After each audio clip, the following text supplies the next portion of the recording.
அவரு cinema dialogue விட்டு முதல்ல வெளியே வரணும். அவர் பேசுறதே சினிமா டயலாக்ல பேசுற மாதிரி தான் பேசுறாரு. விஜய் அவர்கள் தமிழ்நாட்டில இருந்து தொடர்ந்து பாண்டிச்சேரியில கூட்டம் போட்டிருக்காரு. கிட்டத்தட்ட 200 நாட்களுக்கு பிறகு 72 நாட்களுக்கு பிறகு வெளியே வந்திருக்காரு. அது புதுசா ஸ்டேஜும் இல்லாம வாகனத்துல ரோட் ஷோ மாதிரி இல்லாம கூட்டத்தை திரட்டி அங்க அவர் வாகனத்துல பேசுறாரு. இந்த கலாச்சாரத்தை அவரு சினிமா டயலாக் விட்டு முதல்ல வெளியே வரட்டும். அவர் பேசுறதே சினிமா டயலாக்ல பேசுற மாதிரி தான் பேசுறாரு.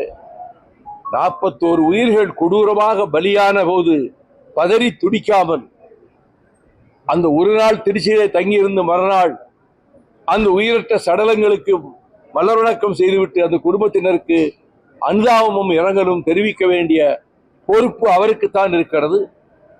கடுகளவு பொறுப்புணர்ச்சி கூட இல்லாமல் அவர் இரவோடு இரவாக சென்னை பட்டினத்துக்கு சென்றதும் 40 நாட்கள் கழிய போகிற நேரத்தில் பாதிக்கப்பட்ட குடும்பங்களை தான் இருக்கிற இடத்துக்கு வரவழைத்து துக்கம் கேட்பதும் இதுவரை எந்த சாதாரண மனிதன் முதல் தலைவராக யாரா இருக்கட்டும், சொந்தக்காரங்களா இருக்கட்டும், துக்கம் கேட்கறதா அந்த வீட்டில் போய் தான் துக்கம் கேட்கணும்.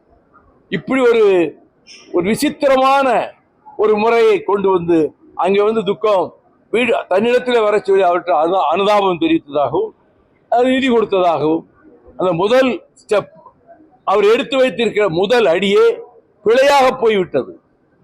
இனி அவர் எங்கே வேணாலும் பிரச்சாரம் பண்ணலாம். அது சுதந்திரம், ஜனநாயகம் வழங்கி இருக்கிற சுதந்திரம்.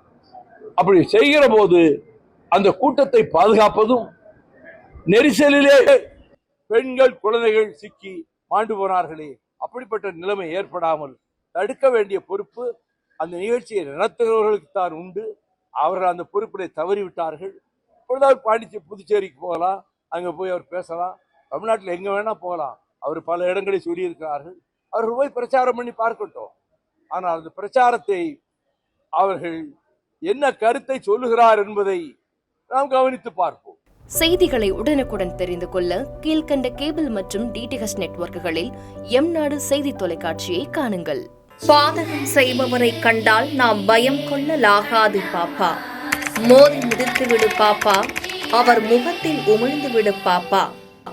அண்மை செய்திகளை உடனுக்குடன் தெரிந்து கொள்ள இணைந்திருங்கள் எம்நாடு தொலைக்காட்சியுடன்.